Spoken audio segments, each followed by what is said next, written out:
সুইজারল্যান্ডের, ডেনমার্কের বিভিন্ন প্রতিষ্ঠানকে এই যে বাংলাদেশের নৌ সমুদ্র এবং নৌ নেটওয়ার্কের বিভিন্ন জায়গায় বসিয়ে দেওয়া হচ্ছে, এটা যে একটা উদ্দেশ্যমূলক অ্যাসাইনমেন্টের ফল সেটা বুঝতে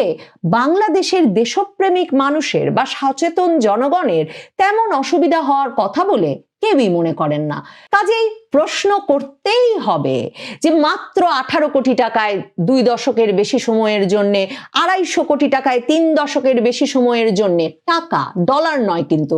এই যে বন্দরের টার্মিনালগুলো দিয়ে দিচ্ছে ইউনূস সরকার, কে লাভ পাচ্ছে, কার ইঙ্গিতে এবং কোথায় অর্থের বিনিময় হচ্ছে যে এ পরিমাণ পানির দামে রাষ্ট্রীয় সম্পদ বিদেশি কোম্পানির হাতে স্ট্র্যাটেজিক্যালি ইম্পর্টেন্ট, নিরাপত্তার দিক থেকে কৌশলগতভাবে অত্যন্ত গুরুত্বপূর্ণ স্থাপনাগুলো বিদেশি কোম্পানিগুলোর হাতে তুলে দেওয়া হচ্ছে। প্রশ্ন করার সময় এসেছে, কে কমিশন পাচ্ছেন, কত পাচ্ছেন।